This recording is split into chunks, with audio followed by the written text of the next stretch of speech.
What is your American dream? That my daughters can grow up and do anything they want to do. That's my American dream.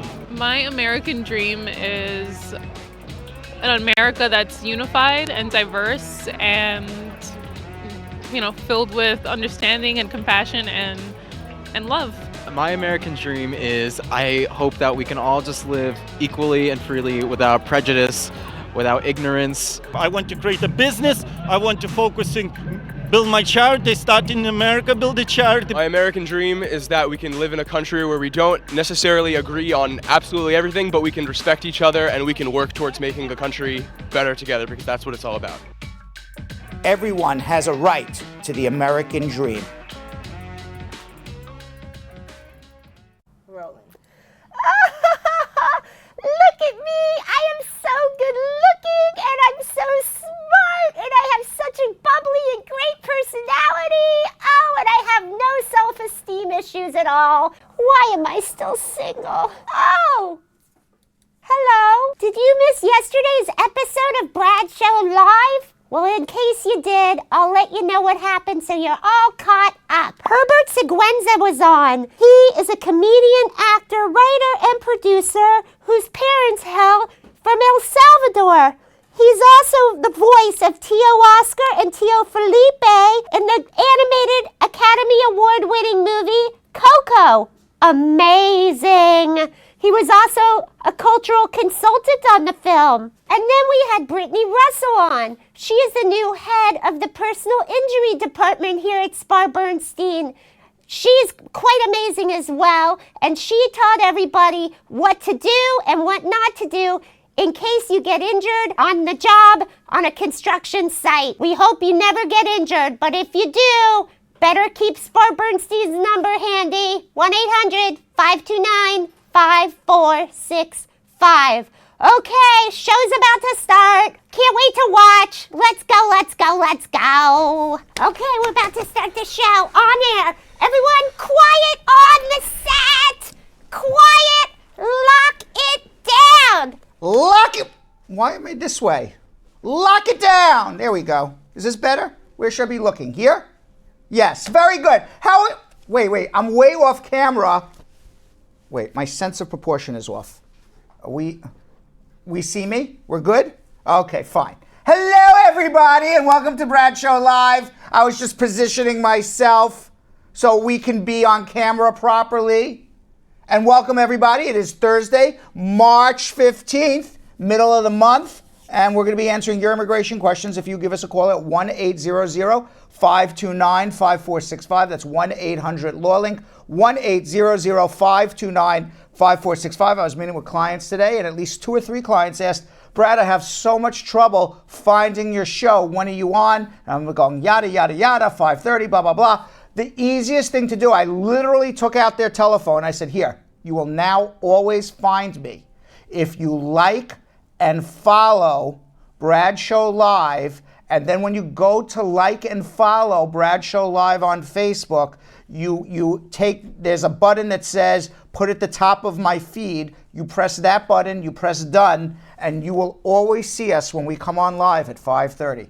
That's all you need to do. It took me about 10 seconds or maybe even less. And then you can always watch us. Just like and follow us. And by the way, we have 10 open lines open. 10 open lines open. That makes sense?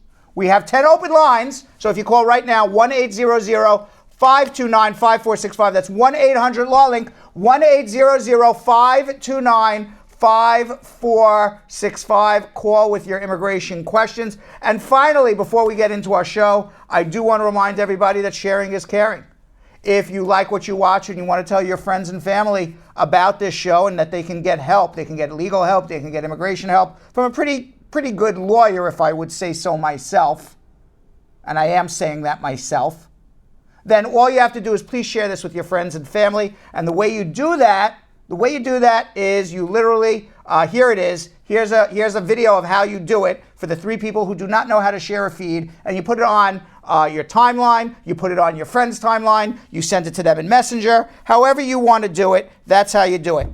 Telephone number is 1-800-529-5465. On the Spar Bernstein feed on Facebook, hello Lisa Bling Rose, Marilyn Lagan, Rosie Boo, Beverly Thompson. Hello, hello, hello. And on our Brad Show live feed, hello, Natalie McLean, Princess, Jeff Bosey, Dionne Watson. Who else is saying hello? Christy, Ma Dukes, and I don't know who else. I can't read everything. My eyes are getting, I'm getting old. I'm going to be turning 50 in September.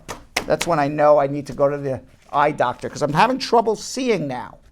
I'm having trouble seeing the small little print. For those who are reaching 50, you know what I'm talking about. For those who are not reaching 50, well, you'll see one day. 1-800-529-5465. In immigration news right now, while we are waiting for people to give us a call at 1-800-529-5465. Haitians, El Salvadorans, if you have TPS, you have to renew it by Monday, March 19th. It's got to be in the mail and postmarked by Monday, March 19th. If you do not have it postmarked and in the mail to renew your TPS, forever hold your peace. You will never get it again from Donald Trump. Now, TPS for Haitians is going to be terminating on July 22nd, 2019. So this will be the last time that Haitians will be able to renew their TPS, unless, of course, Donald Trump does something about it. And also will be the last time El Salvadorans will be able to renew their TPS. Their TPS ends September 9th, 2019. So this is basically the last round of renewals for Haitian TPS and El Salvadoran TPS, and you know, hopefully, you know, it gets renewed or something happens. But for Haitians, we have until July 22nd, 2019. For El Salvadorans, they have until September 9th, 2019. If you are from Haiti, if you are from El Salvador, don't sit on your rights. Come see us. Let's see what we can do to help you. The telephone number is 1-800-529-5465. Here's one way, and by the way, here's one way that TPS may be extended. If Trump's no longer the president, Mueller, who is the special counsel, has subpoenaed tax documents and financial documentation from the Trump Organization. That's the company that Donald Trump founded that has his name all over hotels and apartment buildings, not only here in New York and Florida, but around the world. He subpoenaed the Trump Organization to include documents, some related to his Russian investigation. It is the first known time that the special counsel has demanded documents directly related to Trump's businesses, bringing the investigation just a smidge closer. A smidge closer. As my executive producer, Jilly Bean, said to me a little earlier today, she said, it's getting a little smidge closer to Trump. She got all excited. The breadth of the subpoena was not clear, but it's the latest indication that the investigation with Mr. Trump's lawyers, who once regularly assured him it would be over by Christmas, is going to be continued. That's what's happening there. What else is happening? Donald Trump, with a quick fib to the Canadian Prime Minister, he said that the U.S. is running a trade deficit to Canada. That is absolutely not true. The United States is actually running a trade surplus to Canada, $12.5 billion surplus to Canada. So when Donald Trump says NAFTA's a bad deal for the United States of America, I don't know if it's a bad deal if you are keeping score by trade surpluses and trade deficits. If anybody should be complaining based on those numbers, sounds like it should be Canada. In good news also, for people who don't like Donald Trump, Connor Lamb, he's the Democrat in Trump country in Pennsylvania who won a special election against a guy by the name of Rick Saccone, who was running for Congress, basically co-opting every one of Donald Trump's ideas, thoughts, and basically saying, I'm in Donald Trump's, whoa, there's the guy. It wasn't me. My face was right in front of him. That's Mattis. That has nothing to do with what we're talking about right now. We are talking about, that's Saccone? That's not Mattis? That's Rick Saccone? That's the loser? That's the loser? Yeah, this guy's the loser. I thought that was Mattis. I'm sorry. He looked like General Mattis to me, maybe. But that is Rick Saccone. He is the loser, as Donald Trump likes to say, from Pennsylvania, who was trying, well, let me move my face so people can see. That's Lamb, the guy who won. Okay, and the other guy, it's right in front of me. Looks like I'm Lamb now. Isn't that so funny? So I am the guy. Lamb won. Saccone lost. It was a battle for a district right outside of Pittsburgh, which is coal country. And Mr. Lamb echoed traditional Democratic themes about union rights, economic fairness.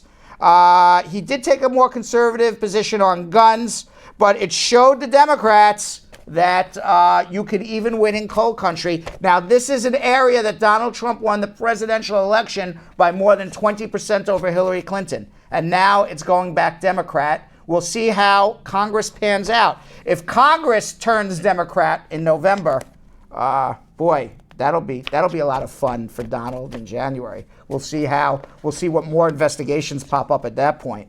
1-800-529-5465. Talking about Donald Trump, I read that he wants to make his favorite TV show is Fox and Friends. It's not Bradshaw Live. It is Fox and Friends.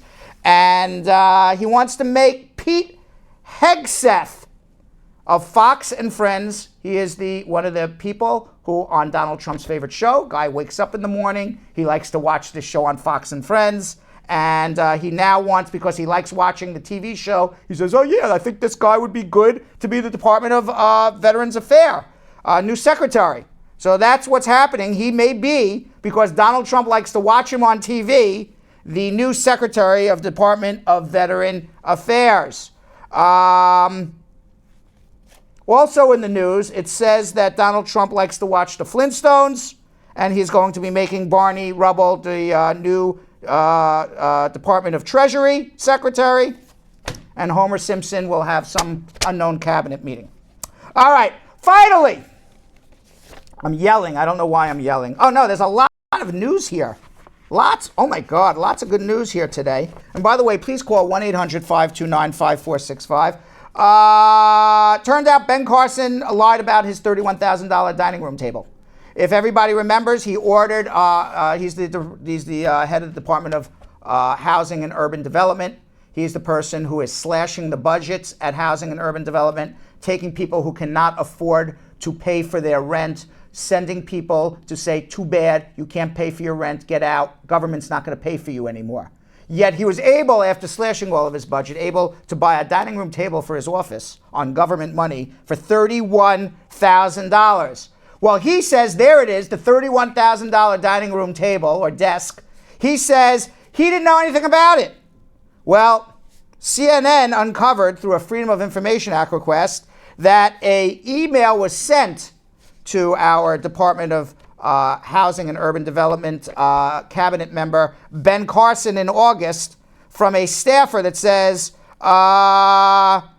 an email from a career administration staffer with the subject line, it said, Secretary's dining room set needed, and it had printouts of the furniture the Secretary and Mrs. Carson picked out. So before it was ordered, he saw these pictures. So either Carson and his wife knew that the dining room set was being purchased and generally rough cost, or they didn't, but he can't say he didn't know that it was being ordered.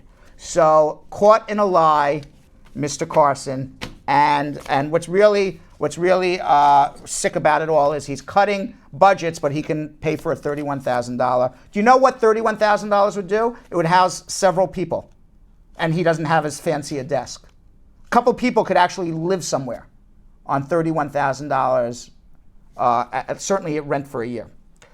I saw right before we came on the show, a Miami pedestrian bridge collapsed. It killed somewhere between 6 to 10 people. People were literally just driving on a highway and the bridge collapsed on their cars. They were killed instantaneously.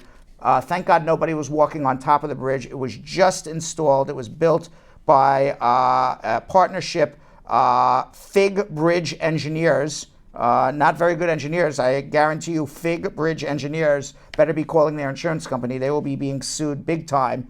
Lots of people have died, lots of people injured. The bridge literally collapsed several days after it was put up, and cars were allowed to drive under it. In March 1st, actually, it went up, and they put up a tweet. Florida International University, that's where the bridge was put, and it was put over a highway in Miami. is about building bridges and student safety, and this project accomplishes our mission beautifully, says President Mark B. Rosenberg. This FIU is about building bridges and student safety, and unfortunately, 7 days later, the bridge collapsed, killing 6 to 10 people. Stormy Daniels, the porn star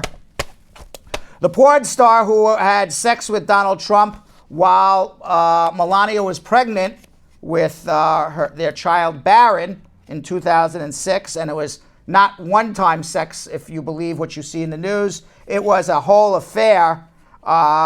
Stormy Daniels used to put Donald on speakerphone while her friends were in her apartment. One of them, his name is Keith Munyon.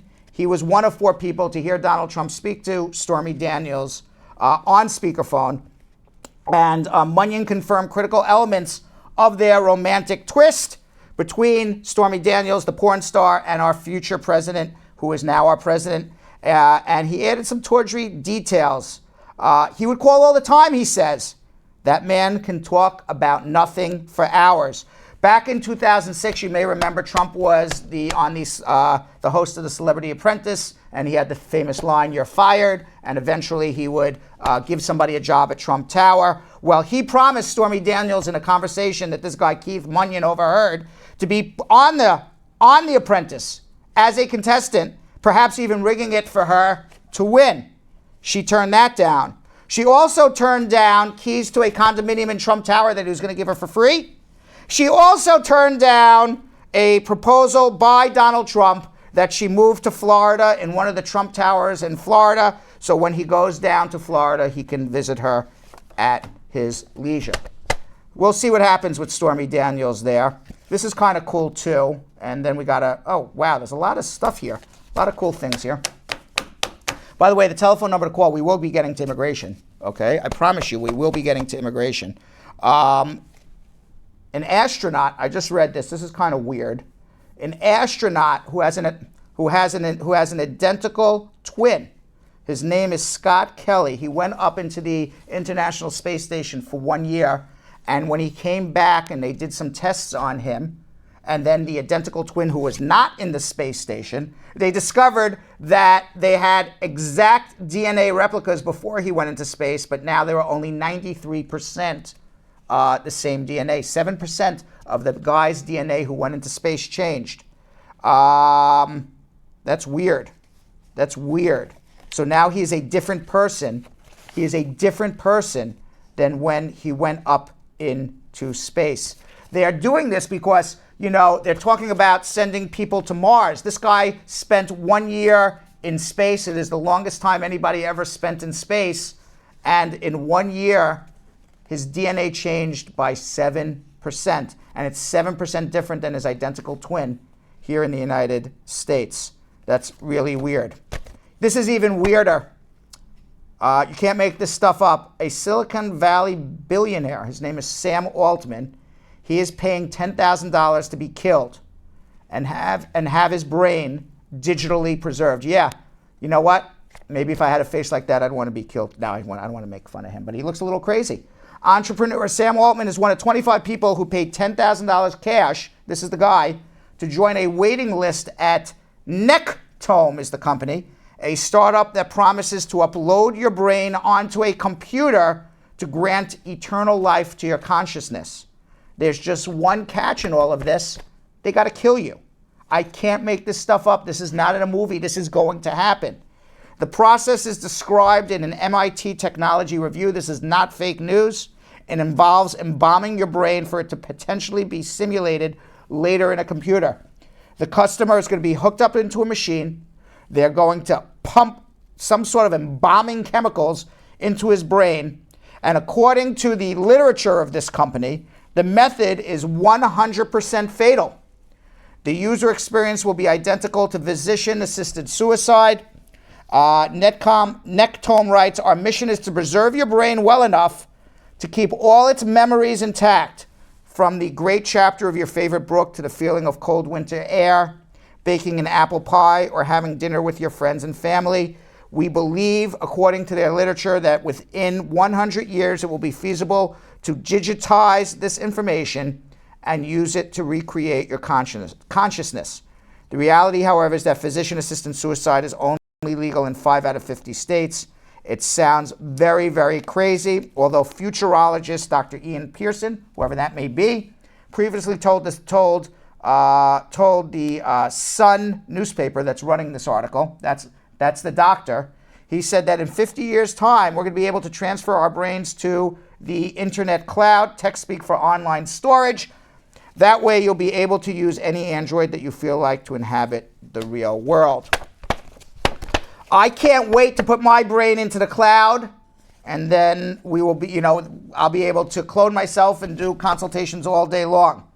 Finally, before we get to immigration, I've went through all of this today. It's a lot of news to go through today.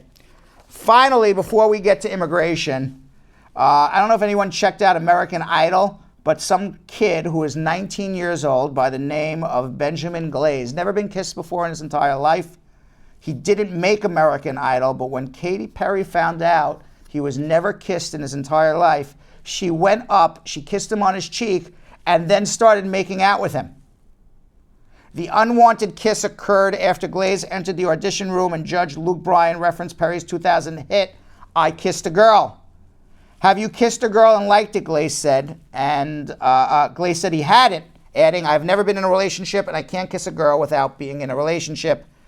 Actually, I have to tell you, in this day and age, to be 19 years old and never kissed anybody, that's a little strange, but Katy Perry said, you know what, you're 19, you're going to be kissed, damn it. And that's what she did. But apparently he didn't like it.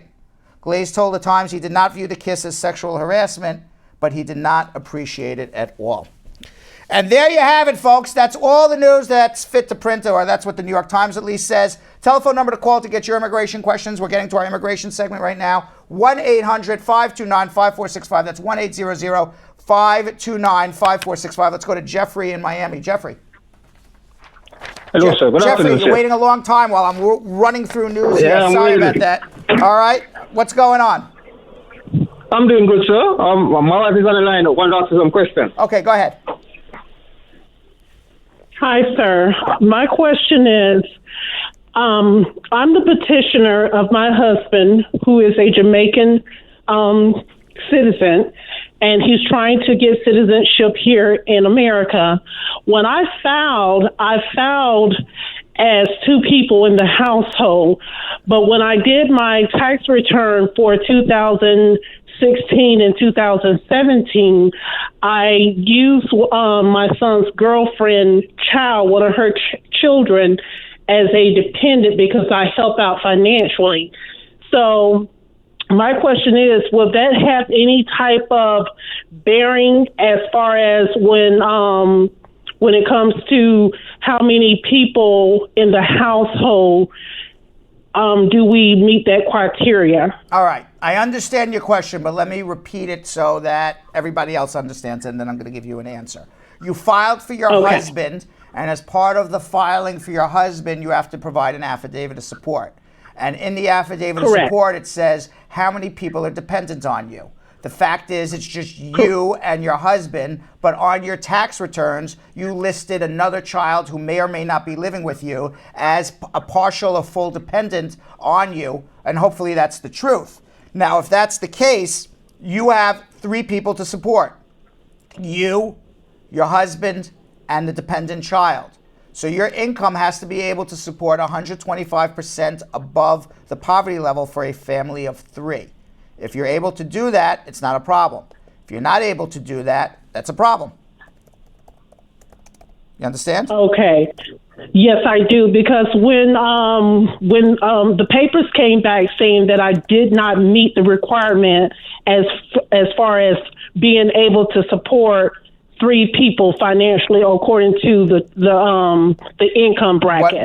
What's your income?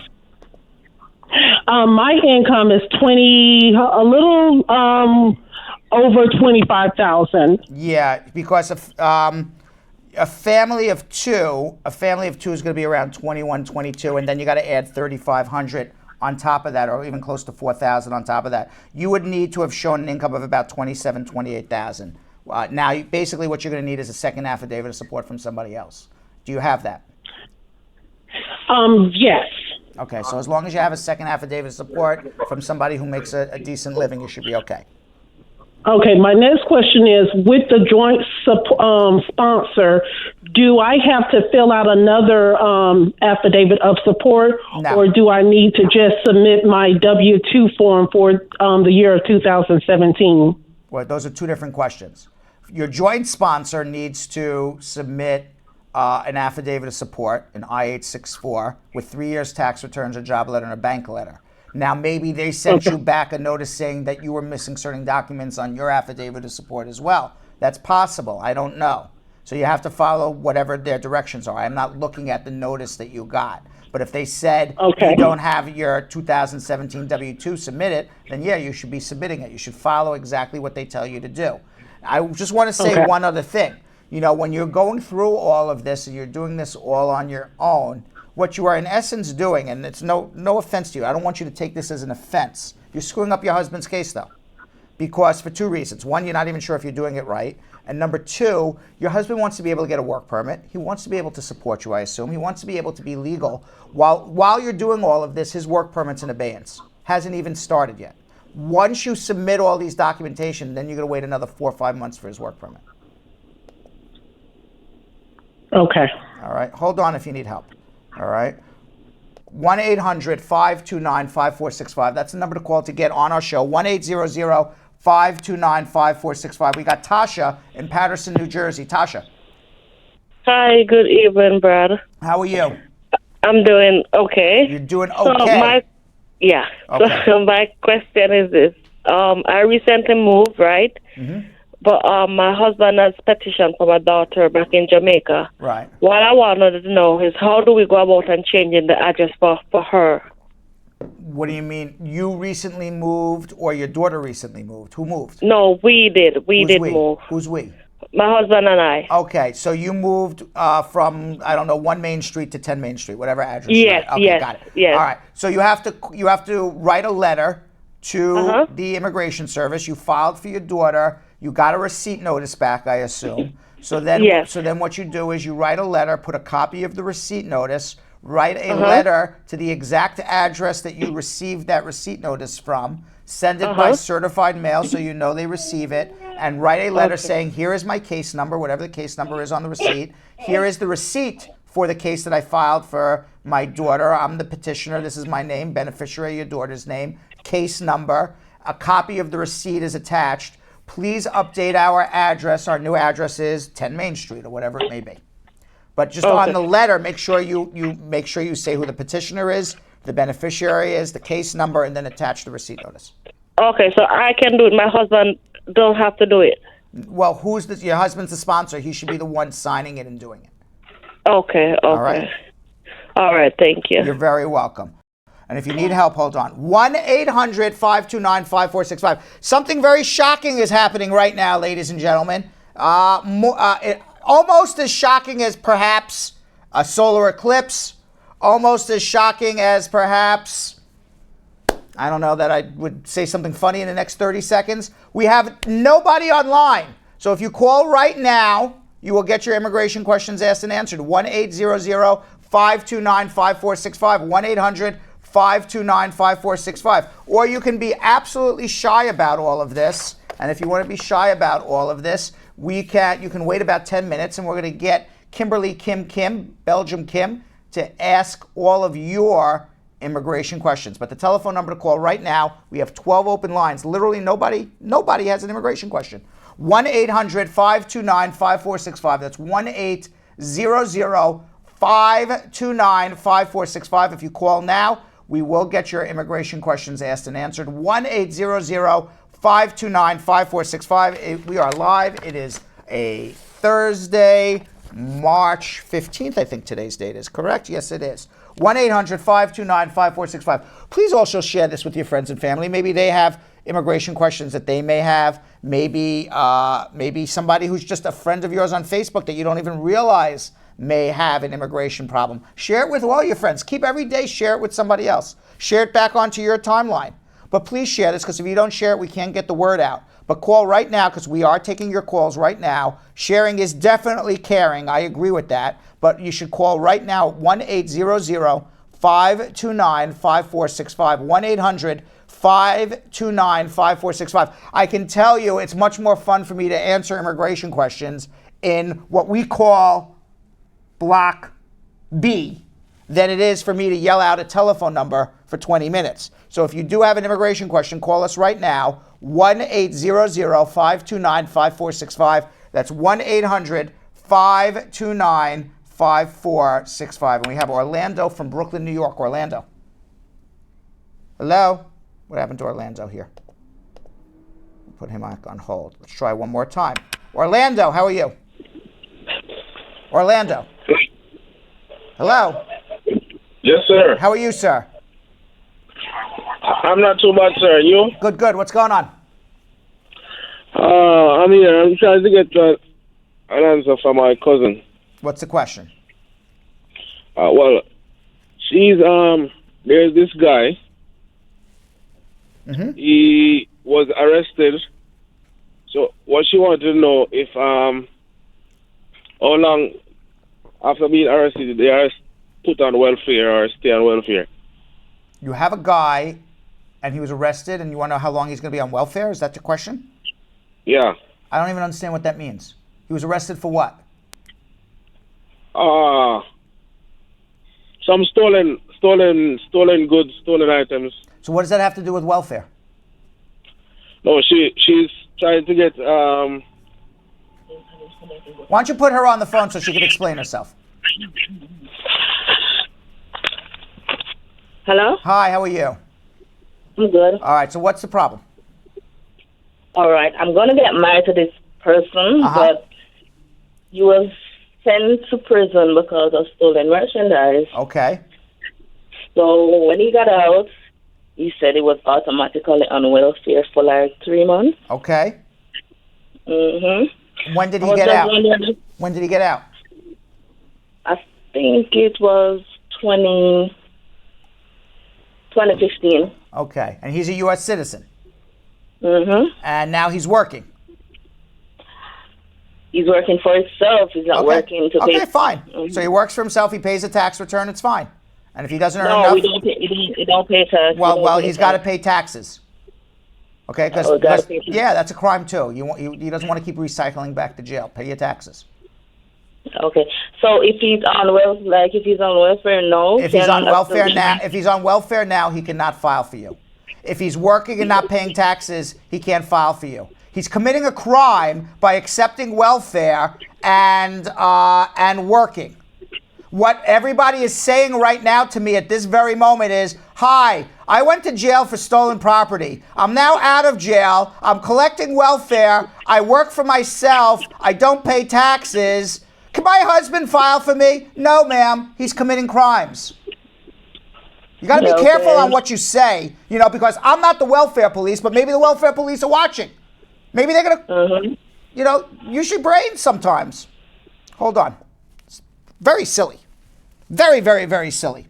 Why would you call up and admit that you're committing crimes? Why would you call up on a live show and say, hey, I'm committing some crimes. My husband's committing some crimes. Can he file for me? And the woman's like, oh, I didn't, not even shocked. It's like not even shocked that she's saying something wrong. All right, something is off there. 1-800-529-5465. That's 1-800-529-5465. We want to help you, but you want to know what? If you're doing something wrong, okay, then just make a consultation with me. Don't just call up and say, by the way, I'm doing stuff wrong and can you help me? You don't admit to stuff because you want to know why you don't admit to crimes? Because you're admitting to a crime. And there's no attorney-client privilege here. Let's go to Jean in Queens. Jean. Hello, good evening. How are you? I'm good. What's doing? Okay, I want to ask a question or two. If your what should I say now? Your daughter who is citizens file for you, and she got married within the filing. Is it a problem? Not at all. She don't have to go in and put her married name on the papers? No, I mean, when you go for an interview, or actually, quite frankly, if she got a receipt notice back, she may want to put on the I-130 that she is now married. She may want to write back to immigration, say, by the way, here's the receipt notice for my I-130, just like I told that first woman who called. You write back immigration, here's my case number, I'm the petitioner, here's the beneficiary, I got married, just wanted to give you an update. Here's a copy of the receipt notice, here's a copy of the marriage certificate. But it really has absolutely no bearing on whether you get a green card or not, that your daughter gets married. Okay. What if she go ahead and put in the husband papers while the mother is in? The only thing that does is she just needs to do affidavits of support for more people. And if she doesn't earn enough income, she may need second affidavits of support for either you or her husband. Okay. But will the mother get through before the husband, since her paper is in already? She already done her fingerprint? Yes, presumably yes. Okay, thank you so much. You're very welcome. If you have any really enjoy your show. Oh, thank you, and I appreciate you calling. And you want to know what? If you have any problems, you live in Queens, if you have any problems with this case at all, sounds like you got it covered, but if you have any problems, you come see me, all right? I would do so. All I right. send a lot of people to you. Thank you, Jean. You're awesome. Okay, Thank you. thanks. All right. 1-800-529-5465. Crystal in Myrtle Beach, South Carolina. Crystal. Hey, Brad. I have a question about the DACA. Mm-hmm. I helped my fiance to fill out his application. Mm-hmm. However, they sent back a RFE stating that he had 2 charges on his record, which he thought that was expunged because one case was dismissed and one was disposed. But somehow they're showing. I went and I got all the necessary papers, but my question is about that is do I need to write like an explanation letter of why? No. You don't write any well, you did his DACA, is that correct? Uh-huh. And now they're writing back saying he has 2 arrests and please submit the dispositions for them.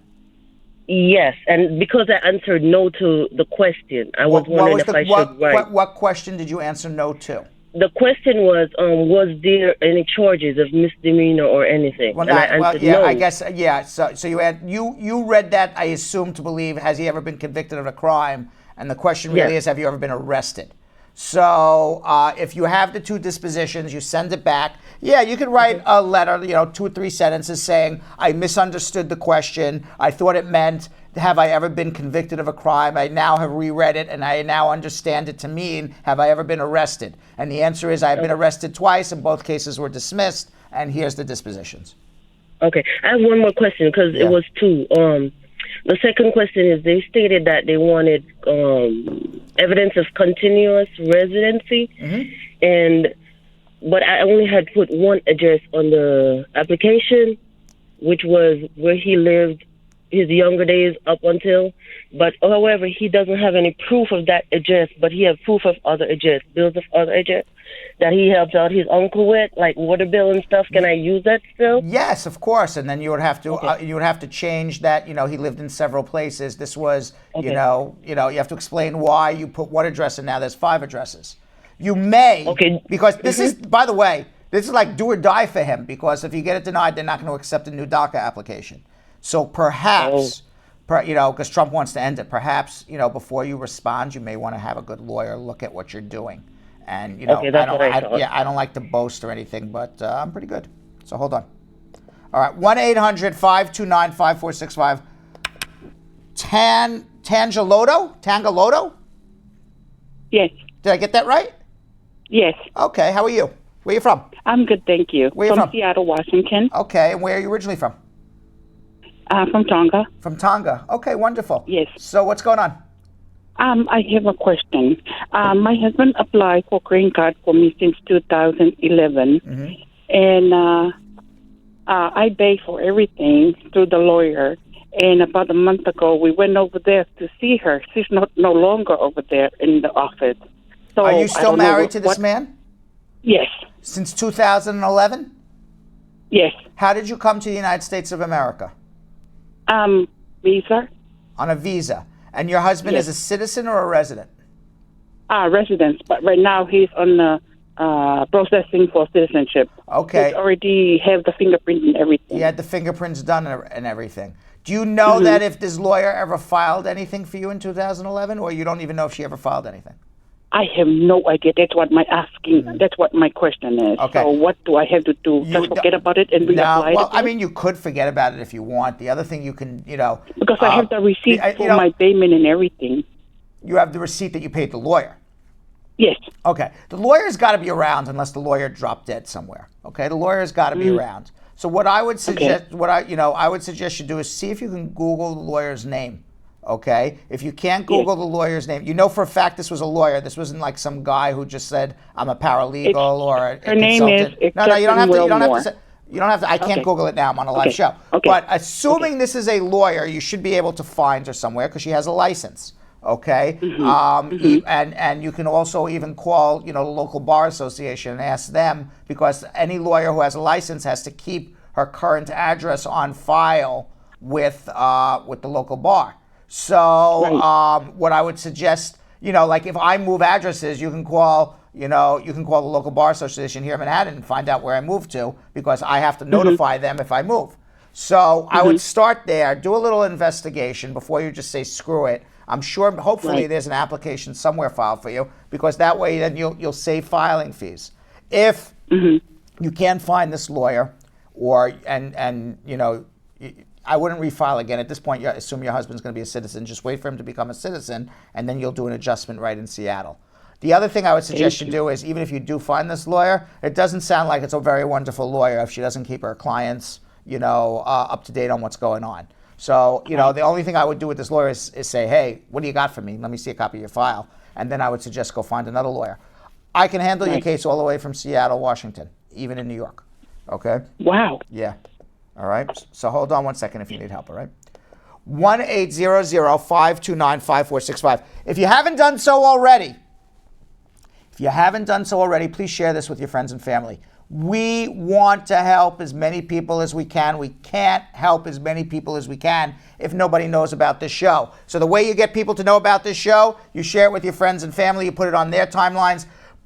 If everyone says, I have 100 friends, every day you could send it to a message in somebody else's friend. Hey, go watch the show. Go put it back on your timeline. There's lots of ways to share, and sharing is definitely caring. We're going to be answering your immigration questions that you left for us on Facebook in about 3 or 4 minutes from now.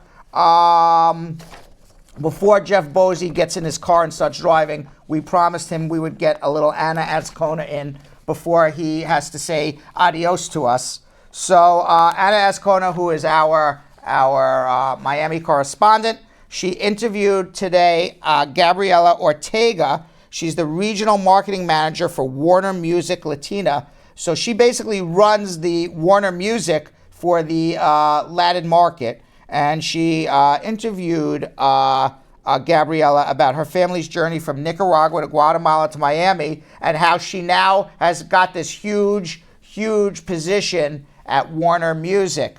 Now, right after Anna Azcona, we are going to be answering your immigration questions on Facebook live at the Brad Show Live at the law offices of Spar Bernstein. So leave your questions on Facebook right now, but let's just go watch Anna Azcona.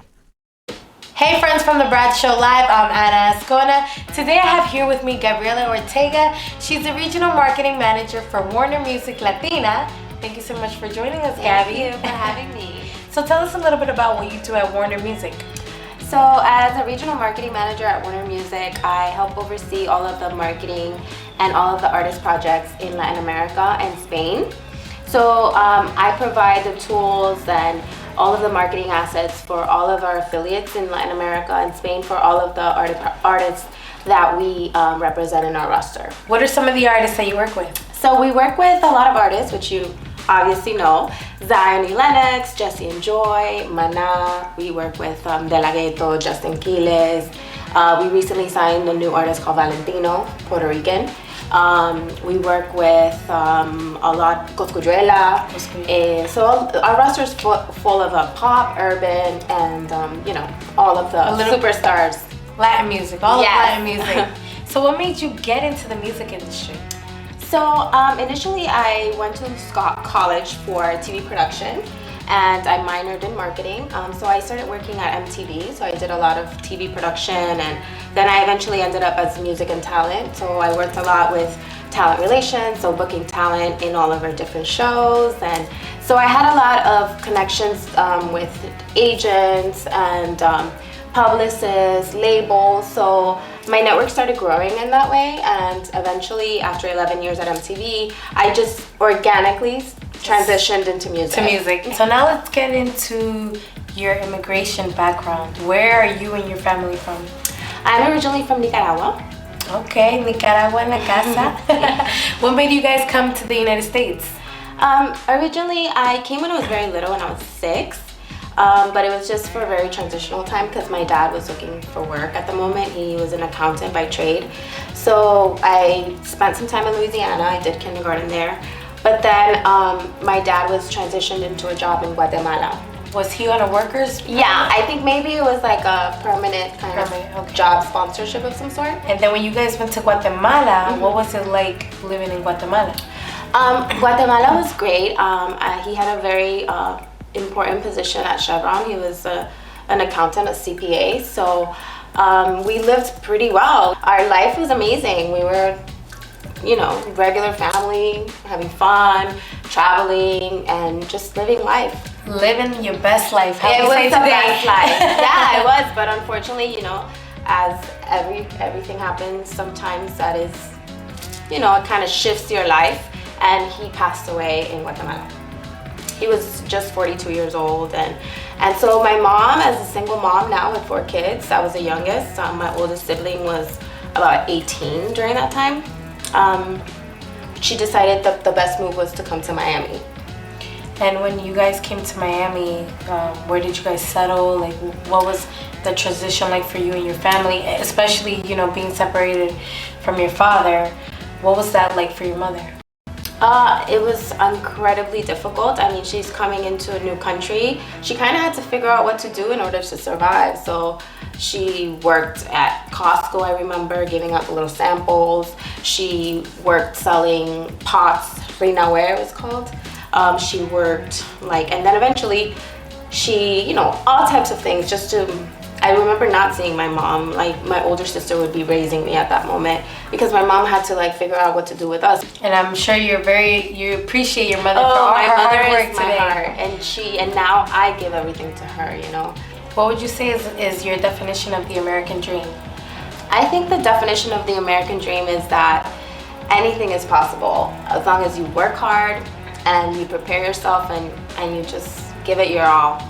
Anything can happen, and that's awesome because you have so much possibility. Gotta take advantage of all the opportunities. All of here. them. And I think as Latinos, we have a lot to give. We have a lot of talented people out there that need a lot of more of a platform and to shine, including yourself. I think we are we're definitely making changes and contributing a lot. For those that are watching, what advice can you give to them? The ones that are in search of the American dream, the ones that are trying to get here, the ones that are already here trying to battle their way through, all the opportunities that are available in the United States. What advice can Gabriela give to them?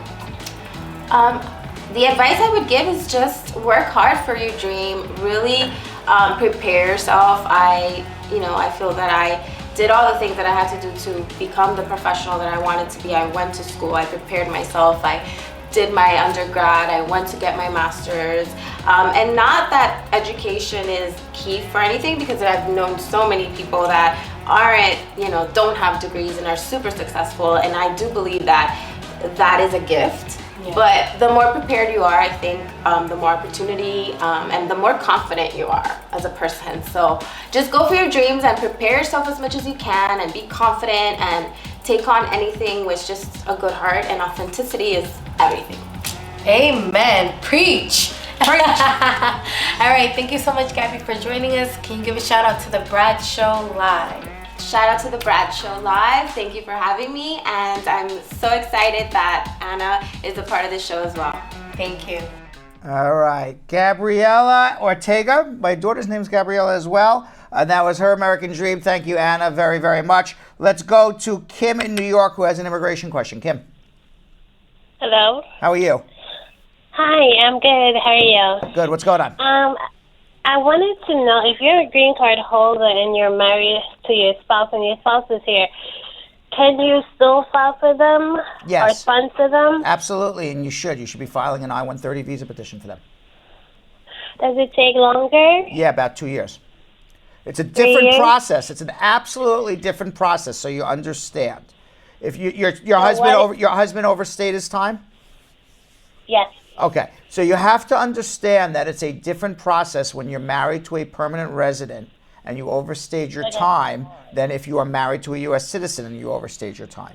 If you're married, let's take the example of what everybody knows. You're married to an American citizen, you overstayed your time, then you would be filing an adjustment application here. You would get your work permit in 4 months and you get a green card in 9 to 10 months. When you're married to a permanent resident, you're not filing an adjustment application. You are filing an I-130 visa petition only, nothing else. You're going to get that I-130 visa petition approved. You're going to be on a waiting list for a green card. That waiting list is approximately 15 to 18 months right now. At the end of the case of that 15 to 18 months of waiting, your husband has to go back to his home country to pick up his green card. He is not allowed to adjust his status here. Now, before he goes back, he's going to file, hopefully with the help of a very good lawyer, what's called a provisional waiver. The provisional waiver waives all of his immigration law violations, which allows him to go home, come back without a problem. It's a different process, but given the choices of doing nothing and filing in this day and age of Donald Trump, you file and you go through that process instead. So a question, I am eligible at the moment to apply for my citizen. If I apply for my citizenship and I get it within 6 months, does the process change? Yes, because now he's married to a citizen, he's not married to a resident. So if I would strongly urge you to file your citizenship, you should also file an I-130 for your husband. It doesn't hurt, just in case you never become a citizen. So at least, in 18, 24 months, he can do the provisional waiver. But assuming you're going to become a citizen, you would upgrade the I-130 and do the adjustment here in the United States. So does it take the same amount of money to file the I? You're going to pay the same. You're going to pay the same amount of money, because if you do an adjustment, you have to pay $1,225 for the adjustment application and $535 for the I-130. Together, you're going to pay $1,760 for an adjustment if you're married to an American citizen. If you're going to do what I'm telling you to do, you're going to pay $535 now.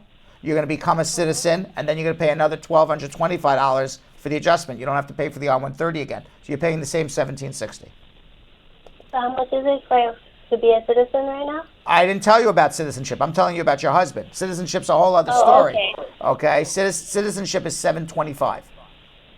$725? Yes. And it takes approximately 6 months. I never said that. That's what you said. It takes about It's a question. Okay. It takes about 9-10 months. 9 to 10 months? Yes. Okay. Do it now. All right. You're welcome. Well, thank you. Okay. 1-800-529-5465. Virgie in Brooklyn. Virgie. Hello? You're up. Hi. How you doing? My name is Virgie. So I decided to go without a lawyer. Good. And start for my green card. We went in last year. I want to say in August. However, nothing's happening after the first interview. Nobody's gotten to me. What do you think I should do in this case? Hire a lawyer. Hire a lawyer. Hire a lawyer. Obviously, it didn't go very well for you. The problem is, when people do it without lawyers and it doesn't go well, it just makes the lawyer's job, A, that much harder, and B, especially now when it's not going well, they're going to put you in deportation eventually if you get denied. You live in Brooklyn, Virgie. Come show us what you've done. Let us follow up. I would say this.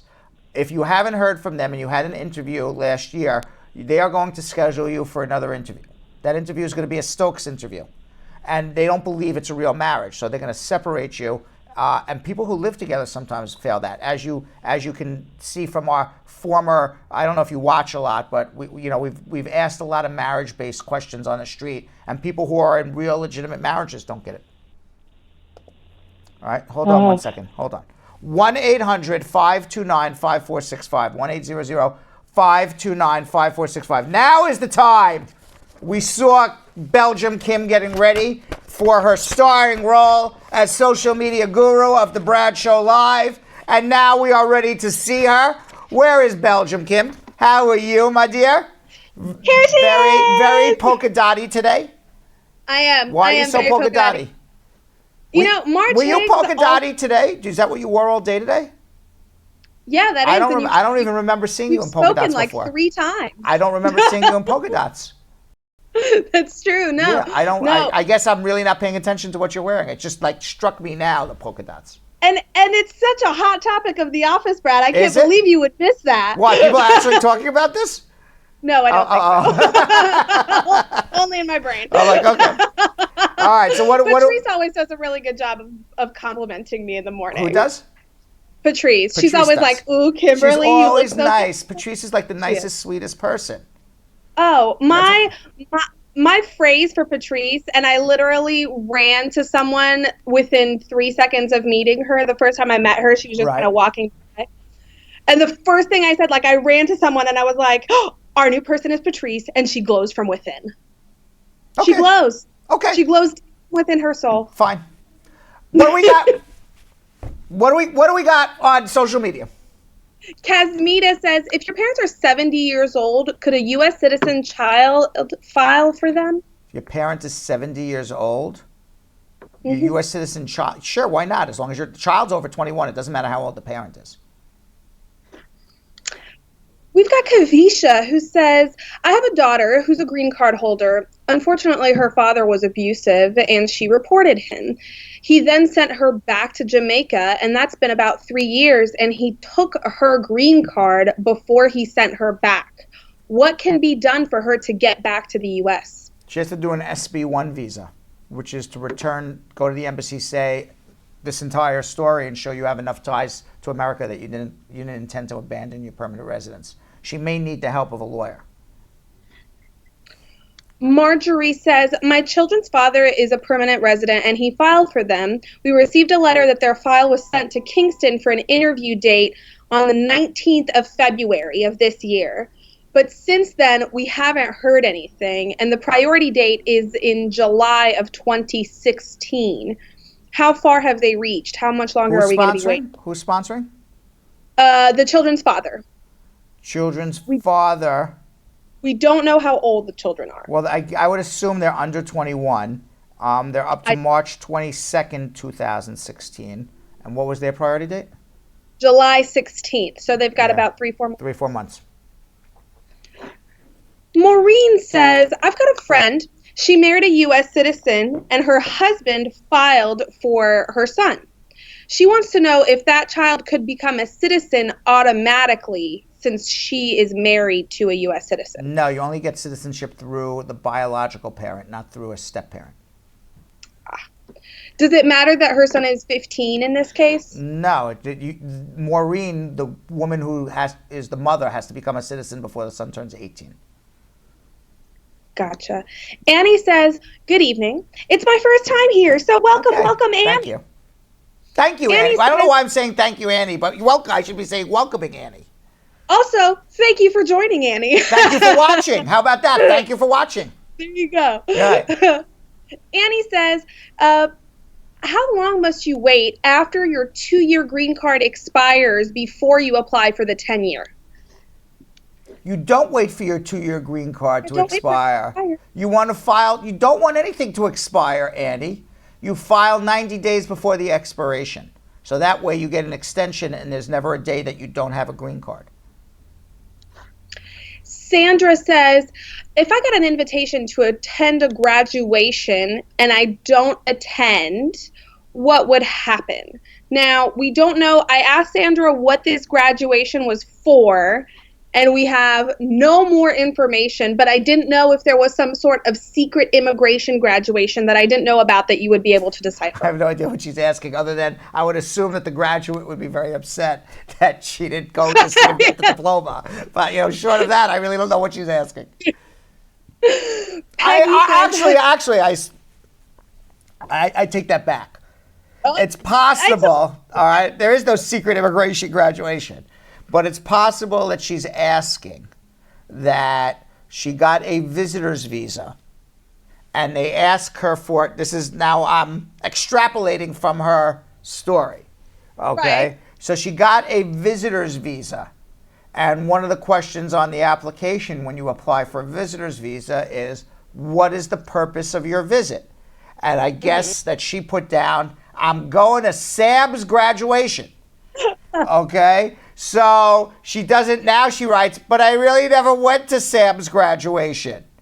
So, am I going to have a problem? Well, I'll say this. I don't think, this is, not a Tom Clancy novel. I don't think anybody is, tailing you, to determine whether or not you went to Sam's graduation. But I will say, but I will say that, you have to be truthful on your application, and maybe you made a misrepresentation. So, maybe there was no graduation. I don't know, but no, nobody's going to check to see if you went, but you have to be very careful about misrepresentation. How's that for an answer? I think if that's her question, that is an insane. I'm insane that I know what she's asking, right? That is truly mind-blowing. This is why I ask the questions, even if I think you're not going to, exactly. it's not enough. What if I didn't go to the graduation and now I figured out the whole entire thing? Well, listen, obviously, yeah, right. That's amazing. You never cease. So Annie was wondering, how does she go about renewing her green card? I-751 or come see me. More importantly, come see me. There it is, absolutely. We've got Marky who says, when filing joint taxes with my husband and he owes child support, I didn't put my daughter on our taxes, who's a U.S. citizen, on the filing because all the money goes to child support. Is it going to be a problem when going to my interview? Shouldn't be. And our fan, I'm sorry, I butchered that, but our fan says, if ICE does something wrong, can we sue them? Yes. You can not only can you, there's a Bivens action where you can sue ICE. There's a lot of ways to sue ICE. Okay? Mm-hmm. You can sue the individual immigration officer. It's called the Bivens action. You can, if ICE committed some tort against you, which is they injured you somehow, you can sue them under federal tort law. You can sue ICE if you feel they made a decision against their own procedures. It's called the Administrative Procedures Act, an APA claim. You can sue ICE if they haven't, or USCIS, if they haven't made a decision in a timely manner and are sitting on your rights. It's called a mandamus action. There are lots and lots of lawsuits. And finally, if they denied your citizenship, you can do what's called a de novo action into federal court and ask a federal court judge to review USCIS's denial of your citizenship. There's at least 5 that how about this? I just thought of a 6th one. It's called habeas corpus. Habeas corpus is Latin for bring the prisoner forward. So if you're being held in detention illegally, you can file what's called a habeas corpus petition against ICE saying, you're holding me illegally. And then if you win, then you can file a federal tort claim against them because they jailed you illegally. Oh, so you have there's lots of things you can do. Yeah. Lots of things. Oh, that's amazing. Yes. Shine has one of those crazy, crazy, crazy questions, Brad. Okay. Are you ready? I'm ready. My friend and her husband. So let's call, for the sake of easiness, let's call the friend Marie so we have a name. Marie and her husband did the I-751 after he did his biometric. But they found out after he did the biometric that he was having an affair. So she went into USCIS and told them that he was having an affair, and also that she thinks that her husband was using her and that the marriage is a fraud. Right. Right. So So then obviously hubby moved out. Okay. He came back a couple months later, and they are now deciding that they're going to try and work on their marriage. Okay. Now they have the interview for the 10-year green card in a couple of weeks. Okay. What should they expect at this very interview? long, hard interview. So obviously there was some extracurricular activities. It's not the first time in the history of the world that a spouse cheated on another spouse. Right. And that doesn't mean that the marriage was not real. It's also not the first time in the history of the world that a spouse wants to be vindictive against another spouse when they are hurt. So many times spouses say things that may or may not be true, or they take out the daggers just to say, you hurt me, now I'm going to hurt you, now I'm right? going to hurt you. This is normal. Well, it's not normal, but it's certainly not abnormal. You see this. You see this all the time in personal lives. You see this in the movies and everywhere else. Okay. So the answer to the question is you are allowed to have a rocky relationship and still be together and go into an interview and prove it's a real marriage. You don't have to prove you are Romeo and Juliet for 365 days a year. What you have to prove is that it is a bona fide marriage. You did it for the right reasons. And in marriages, they go up, they go down, they go up, they go down. Nothing is straight. So, but they're going to have quite a bit of explaining. They should have, exactly, and they should have a very good lawyer there. Karkush has a question that's worrying me too, and I think that Karkush is worried. My friend looked online and saw that the brother-sister category cutoff date for March is the 22nd of August, 2004. However, his priority date is July of 2004, July 28th, so a full month before the date that they are currently at. He hasn't heard anything yet. Should he be worried? No, I'm sure he will get something very shortly.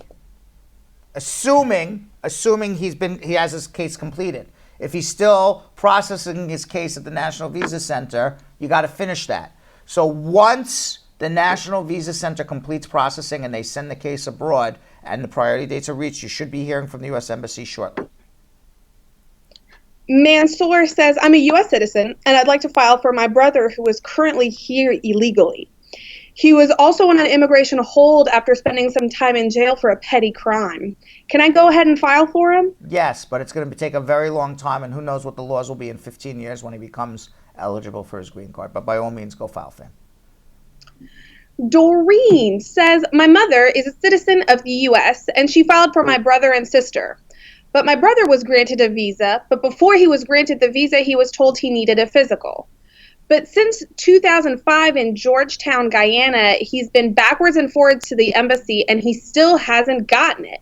Please advise my mother what to do because she's aged and would really like to have my brother here in the U.S. Her health is poor. All right, so the question is this, Kim. Tell me. My brother has been screwed around at the U.S. Embassy since 2005 for 12 years. Our family really wants my brother to come here. At what point do you think that you would need the help of a professional to call the embassy and get it straightened out for you? How much longer does your brother have to be screwed around at the embassy? 12 years?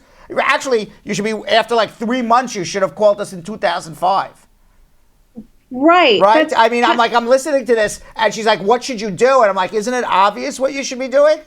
Call us 13 years ago. Yes, call us now.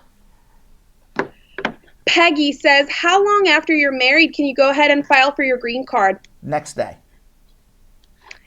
Juliet says, my son is 15 and his stepdad filed for him to come to the U.S. The stepdad is a citizen. How long do we have to wait? When did he file? It doesn't say. Well, it's usually about 15 months. Let's do this, Kim. Take 2 more, and then let everybody else know that we're going to come, as always, we always get 2 Kimmies for show. It's not 1 Kimmy per show. Yes, we do. You get 2 Kimmies per show. Double trouble. Double trouble. So we're going to take 2 more questions, and then we're going to come back to Kimmy Kim, Belgium Kim, at the end of our show, and she will be asking the rest of our social media questions. So take your 2 favorite ones. My 2 favorite ones. One of them is from Austin's, only because Austin, a plural Austin makes me happy. So Austin's. Austin says, if I lost my 10-year green card and I know it expires in 2020, am I going to be required to show it during my N400 interview? I applied for my citizenship in September of 2017. No, just bring your passport and your driver's license. You should be okay. And then finally, Stacey Ann says, if someone petitions for themselves under extraordinary ability, do they have to work in that field forever? And if they don't, how long should they work in that field? And can they study in another field while in the U.S.? You don't have to work in that field forever, but you have to have the intention of working in that field for some unspecified amount of time after you got your green card.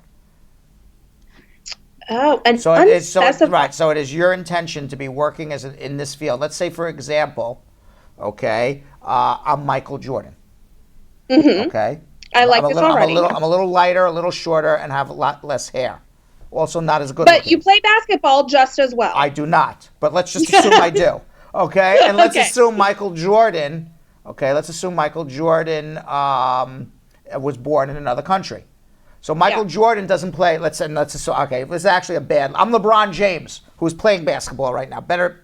Yes. Okay, and let's assume LeBron James was born in another country, and he now wants to apply for his green card. Now now he applies his extraordinary ability. Now, is LeBron James going to play in the NBA for the rest of his life? No, but he certainly has. He can't. It's impossible. But he certainly has the intention of playing in the NBA indefinitely until he's unable to anymore. And that's basically the same thing. If you're a scientist, you have to have the intention of working as a scientist for the indefinite period of time in the future. But there may come a point when you're unable to work as a scientist anymore. Maybe you get different opportunities. Maybe you go, I don't know, this could be 101 reasons why. Okay? But what you can't do is say, I am an extraordinary ability alien. My extraordinary ability is in science. And this is what I'm coming to. America should take me because I'm a scientist. And I'm a scientist of extraordinary ability. I've reached that top of the level, I am the Michael Jordan, the LeBron James of scientists, of science, okay? Who's the guy who just died? What's his name? Stephen Hawking. Stephen Hawking's got nothing on me because that's how good of a scientist I am.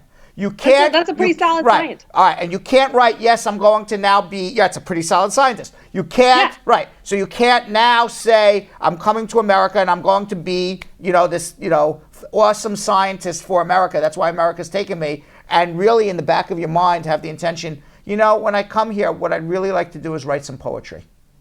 Right, I'm going to enroll in art school. And I'm going to enroll in art school. Yeah, that's not really, that's called misrepresentation. Okay, now, let's say, okay, I'm like this awesome scientist and I come here and I work in science and blah, blah, blah, blah, blah. And then you know what? Something happens. What they have determined is that, everybody is now going to be having their brain embalmed and put in a computer. So now the science that I am doing really doesn't make any sense anymore. Okay, so so I'm going to now go and apply to art school. That's a different story because now something intervenes in your career, and you know what? Things intervene in people's careers all the time. And you know where it gets caught? It gets caught when you go back to do your citizenship. Because when you go to do your citizenship, they're going to say, "What have you been doing the last 5 years?" Now, that doesn't mean you have to be extraordinary ability in the last 5 years, but if you come here to be, Stephen Hawking, the great scientist, and it turns out you've been driving an Uber for 5 years, they may say, what's going on? Now, on the same token, let's say you're Stephen Hawking for 2.5 years, and then you start driving an Uber. They're going to say, well, why have you been driving the Uber for the last 2.5 years? It's supposed to be extraordinary ability. Well, you know what? They're embalming brains now, so, what's it? There's nothing I can do. There's nothing I can do about it anymore. So, whatever the case may be. All right. So with that said, that's the answer on extraordinary ability. We're going to come back to Kimberly Kim at the end of our show. So please leave your questions on Facebook Live at Spar and Bernstein. Please leave your questions on Brad Show Live. And of course, please share this with your friends and family. Let them know that we are answering questions. And Carla from Paterson, New Jersey has been waiting a while. Carla. Hello? Hello. How are you? Yes, I'm good. How are you? Good. What's up? Yes, I want to know, I'm an American citizen and I'm filing for my husband. I just started like 2 weeks ago. I want to know if he could go to the embassy and get a visiting visa in the meantime. No, because you just started filing for him 2 weeks ago. The time to have gotten the visitor's visa was 2 weeks ago. Now that you have filed for him, he's shown an intent and you've shown an intent for him to live in America for the rest of his life. So now he just unfortunately has to wait for his green card. What you can do if you want, which may save a few months of waiting, is when you get the receipt notice back, you could apply for something called the K3 visa. The K3 visa is a visa to come to America to wait while you're waiting for your green card. So that he can do, but he can't do a visitor's visa anymore. Oh, the K3 you said? K3. Hold on, we can help. 1-800-529-5465. Our lines are open. We are taking calls. Let's go to Carlene in New York, New York. Hi, Carlene. Hi. Good Hi, evening. how are you? I'm good. Brad, I want to find out. Okay, suppose you've been married like for almost 4 years, and your husband just went away. Okay, then get married. Whoa. I'm a little lost. You're married for 4 years, and your husband went away. He went away to Yes, jail. He disappeared. No, he just disappeared. He disappeared. Okay. Yeah. Okay, he get married, and after we get married, he stayed around for 2 months. But he never filed for you or anything. No, he never did nothing. Did you ever divorce him? No, I never did. No, okay. So, how can I go about it? Because you got to divorce him first. You got to divorce him first. What information do you have about him? You know his name, I assume. You know his date of birth. Yes. You have his social security number. Yes. Okay, so we got to go hire an investigator, go find him, go serve him with divorce papers, and get you divorced. Okay. Okay. You live in New York, New York. I'm a lawyer in New York, New York. We have a matrimonial department that's fantastic, run by Megan Buckwalter. Hold on, we'll help you, okay? And then you can go get married, but you can't just go marry a second person because then you would be a bigamist. Okay, so just go ahead and divorce then. Yes, but you're going to need to find him first, so let us help you find him. We handle matrimonial cases here in New York, so hold on. Okay. All right. 1-800-529-5465. That's 1-800-529-5465. So I had an opportunity to speak with one of our fantastic attorneys here, Jake Hudnut. Now, Jake is one of our criminal defense attorneys. As I told you, we have a matrimonial department as well. But Jake is one of our criminal defense attorneys. Now, Jake is not only a wonderful criminal defense attorney, but he's a real zealous advocate for many of our clients and even many people who are not his clients. And one of the things that he just recently did is he exposed something that's happening in the jails in New Jersey. And what's happening in the jails in New Jersey are people are dying. People are getting arrested for very, very minor offenses. Or they're getting arrested for immigration offenses just for overstaying, for being in the country illegally, being picked up at their jobs or at their homes, and then dying in jail in New Jersey. It's really happening. And Jake Hudnut, who is a fantastic criminal defense attorney here at Spar and Bernstein, basically uncovered it, brought it to the attention of everybody, and as a result of Jake Hudnut's work, he didn't get paid for this. He did it because he was a human being, because he's a zealous advocate. And because of his great work, there were a lot of changes that have been made in the jails, especially in Hudson County, New Jersey, which, as anyone knows in the New York area, is where everybody goes who gets picked up for immigration. Let's watch this. When you're incarcerated, you have certain rights. You have, rights to medical treatment, humane treatment. You have the right to life. You have the right to live. Unfortunately, and this in Hudson County Jail, many people are saying that incarceration in Hudson County Jail in New Jersey is turning into a death sentence. There have been over 6 deaths in Hudson County Jail in the last year alone. And Jacob Hudnut is with us today. He's one of our fantastic criminal defense attorneys. And when you hear these stories, any person who hears these stories about people who get arrested on minor offenses who end up dying in the jail that you see right behind us would be appalled. Jacob Hudnut was not only appalled, he wrote a recent op-ed article in New Jersey, and it led to some changes at the Hudson County Jail. So Hudson County Jail is a holding jail. Tell us what that means. Yes, Brad, hi. Great to be here. How are you? Thank you. I want to get right into it, but yes. No, it's a hot topic. Yeah. Makes sense to jump right in. Hudson County is not far from here, probably about 2 miles as the crow flies, right across the river. And it's a county jail, so people there are either awaiting trial for any number of types of crimes, or they've been sentenced to 1 year or less. And as many of our immigration attorneys are aware, Hudson County is a major holding facility for aliens with ICE detainers. So not only is it people with minor offenses who would be sentenced to less than a year in jail, it's anybody who is being held for deportation, and their offense could have been, I just overstayed on my visa. Yes. So what are the rights that inmates have, and what is Hudson County doing to violate their rights? Sure. So the Eighth Amendment protects all of us from against cruel and unusual punishment, and that extends to people that are in jail.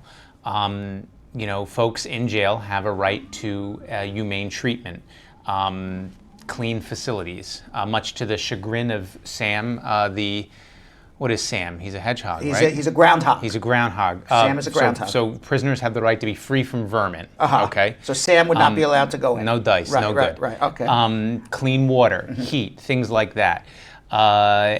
Taking it even further, courts have found that people in prison have to have the right to be able to lodge complaints. Clearly, they have to be free from assault, whether it's physical or sexual assault. If they have a disability, the American with Disabilities Act applies to those individuals, and they must be accommodated. And most importantly, particularly with some of the incidents in Hudson County, inmates in jail have a right to medical care and treatment, and that includes mental health treatment if they require it while they're in custody. Now, how many prisoners go through Hudson County? Do you have an idea? Sure. Yeah, I think it's the facility holds 2,100 people. Jersey's done some bail reform recently, so that number's gone down. And unfortunately, and this is a great topic for another day, the county's kind of made up for that by renting space out to ICE. So 2,100 inmates, and of the 2,100 inmates that have gone through that they can hold, is it 6 have passed in the last year? It's 5 this year. 5 if this you year. go back to 2016, the number becomes 6. The number becomes 6 in about a year and a half. Yes. Okay. So 6 deaths out of 2,100 inmates. That's about 3 or 4% of the, I don't know, it's like 3% of the inmate population. And 3 this year alone. And 3 this year alone. And most of these people were not elderly people who were 80 years old and, were coming in frail to begin with. These were healthy men and possibly women as well who died while in custody. That is a large percentage. Now you, Jake Hudnut, shine some light on this. People were not aware of what was going on until you wrote your op-ed article in the Jersey Journal. Tell us what you did to shine a light on all of this. Sure. Well, the information was kind of coming out in bits and pieces. The Jersey Journal was covering it, but that was just one reporter's voice. I've been lucky to be very involved in Jersey City and Hudson County politics, and also as a criminal defense attorney. I cut my teeth in Jersey City. I decided to kind of compile this list, and the first sentence of my op-ed was, here's a sentence that can't be repeated enough in Hudson County right now. 5 people have died in the past 8 months, because I really wanted people to understand those 2 numbers. 5 people in 8 months in one county jail. I did some research to issues that have been going on in county jails across the country the past few years, and there was nothing like that. There was controversies over 1 person dying, let alone 5 in 8 months. So I wrote that article. I called on the county to take a more proactive step. I called on our mayor, who's a progressive, to push the county leadership to take action. And I suggested that if that doesn't work, that the state or federal government should step in. Was there any correlation between one death and the next? What was the nature of the different deaths? How did each person die? And did you see any correlation between their deaths and what caused their deaths and what's happening inside the jail there? Sure. I think 2 things come to mind. First, autopsies weren't performed on all of them, which was very strange. One of the individuals that I wrote about, who was actually being held on an ICE detainer and had committed no crime at all. He was just an overstay on a visa. I don't know. Presumably. Presumably, he was an overstay on a visa. He was out of status. Maybe he ran across the border illegally. But he was a civil offense that this man was being held for. He never actually committed a criminal penal offense in the United States of America. True. And he looks like a pretty young guy, looks my age almost. Just to put a point on it, he was picked up by ICE at his job out on Long Island, I believe. So this was just a guy going about his day when he got arrested. And that's his family there. So who he was living with in Long Island. Yes, I believe this is Mr. Espinoza, and he was only 35 years old. 35 years old. So there wasn't a clear procedure for medical records being handled. Secondly, many of these were suicides. And so that raises the mental health component that I raised earlier. So we don't know how Mr. Espinoza died? It appeared to be gastrointestinal bleeding, but there's no official cause of death. So it was perhaps poor medical care or no medical care. Yes. But again, and he died in June 2017, and the fact that almost a year later there was no autopsy, I thought was something that was rather bizarre. Nobody, it's not bizarre, it's quite obvious why they would do that. Sure. Nobody wants to be blamed for this man's death, so if there's no autopsy, nobody can be blamed why he died. Once you get a cause of death, now we can start placing blame. Everybody wants to keep this hush-hush, quiet. I mean, there are people who are being picked up from their jobs. There is documented evidence of people being picked up for their jobs, being put in jail, never having committed a penal offense, a criminal offense in the United States, and dying in this jail, and young men, 35 years old. So what did this op-ed article that you did do? How did it make any changes? It did. The mayor of Jersey City, who has somewhat of a statewide profile, he had a short stint running for governor about 2 years ago. He retweeted it and wrote that he agreed with me and that county leadership needed to be more progressive on this issue. And the Freeholder Board, which is sort of the county leadership structure in New Jersey, kind of sprung into action and instituted a number of changes. What were the changes they made, and are they sufficient enough? I think they're definitely moving in the right direction. And 4 workers were discharged. Why were they discharged, do you know? I believe the handling of medical issues and medical health individuals. 2 nurses were disciplined. I don't know for what specifically. 4 more are on administrative leave pending further investigation. A complete audit of medical records was ordered. Who ordered all of this? The county. So who owns this jail? Is it the county or is this an outside contractor? The county. The county owns this. Yes. This is a government-run facility. Yes, there's been no privatization yet. Or hopefully there won't be, but that's another conversation. Cameras were ordered in the cells of all those on suicide watch. Doors will remain open to the cells of those that are on suicide watch until they are fitted with clear glass doors. And all of this, simple things to make it humane to be in a jail, all because of your zealous advocacy. And it was unselfish advocacy in the sense that nobody was paying you to do this. Nobody asked you to do this. You saw something wrong and you took it upon yourself to do something about it. Sure. And I want to be clear, there was a number of county activists involved, but I feel like the op-ed sort of put all this information in one place. And it needed to be done. And I often say a good criminal defense attorney's work isn't limited to the courtroom. It's not just verdicts and rulings from the judge. It must extend beyond the courtroom.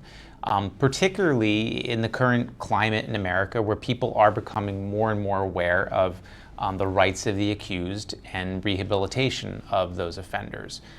People aren't going to stand for folks dying in jail. And I will say this, and I tell, when I have young attorneys who come and see me and they say to me, Brad, what marks a successful attorney?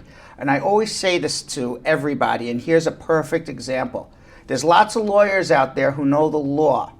There's not a lot of lawyers out there who know the law and will fight for your client. And fighting doesn't mean yelling and screaming. Fighting means doing what is the most important thing for your client and the right thing for your client, and working hard. Hard meaning putting your time and effort into it. And here's Jacob Hudnut, who didn't even have a client who passed, but said, I may have clients in the future who are here, and the clients who I have plus everybody else deserves humane treatment at Hudson County Jail. He shined a light on this, and there have been a lot of changes. What more additional changes do you think need to happen? I think there needs to be, I want to see some progressives start running the county, people that are tapped in with the current consciousness on the rights of the accused and rehabilitation of offenders. I think when we have more progressives like that in leadership, then we'll have institutions like jails and criminal courts run more effectively. And look, one of the things I emphasized in the op-ed, and I think it's important for folks listening to know, is these two of these individuals, actually, I'll say it this way, of the 6, only 1 was accused of a violent crime. They were all other petty offenses or immigration violations. Two of the women were traffic offenses. One was driving while intoxicated. That's not a crime in New Jersey. That's a traffic offense. That's not part of your criminal record. Another was being held on an old bench warrant for driving while suspended. And they're gone now. This could easily be our friends, families, loved ones, neighbors. And it sounds like to me it's all that somebody may have either had some sort of illness going in that was easily treatable, or had got some illness while in jail. And basically it sounds to me, from what I read about all the different deaths, is that nobody gave these people medical treatment. It's like you were back in the Middle Ages, that if you got sick, you got a virus or anything, you just died. Yeah. Okay? And it was so easy to have a medical doctor, medical professionals come in and just look at these patients, treat them as human beings, treat them as somebody who deserves to live, rather than you're in pain, who cares? You're sick, who cares? Sit behind your cell. And that's, I think, unfortunately, why people died. Yeah, one of the new policies is to not have utensils in the cells of those on suicide watch, because the one individual did kill herself with rather simple utensils, and to not have thick sheets that someone could hang themselves with, which was another scenario that played out. These are common. This is the woman who hung herself. And these are common sense things. I believe this is Cynthia Acosta, who unfortunately hung herself in the jail. And for in the year 2018, for a jail to just be figuring out to not have thick sheets in the cell of somebody on suicide watch, that's just inexcusable. Well, Jake, I think you did a fabulous job. I'm so happy you're here as part of the team here at Spar and Bernstein. Fantastic criminal defense attorney, not only in New Jersey, but in New York as well. You really shine the light on a problem that nobody talks about. It really shows what kind of zealous advocate you are on behalf of not only your clients, but people who don't even know you. Fabulous job. Keep us updated on what's going on. Thanks for coming on. Sure thing, Brad. Thank you. All right, thank you.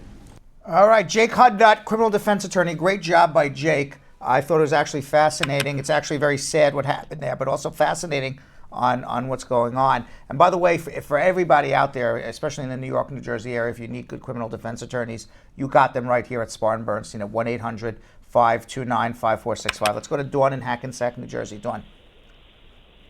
Yeah, hello? How are you? Hello. How are you? I'm good.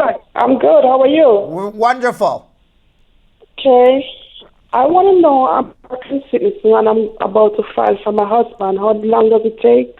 You want to file for your husband? Where's your husband? Yeah, he's in Jamaica. How long does it take? About 12 to 15 months.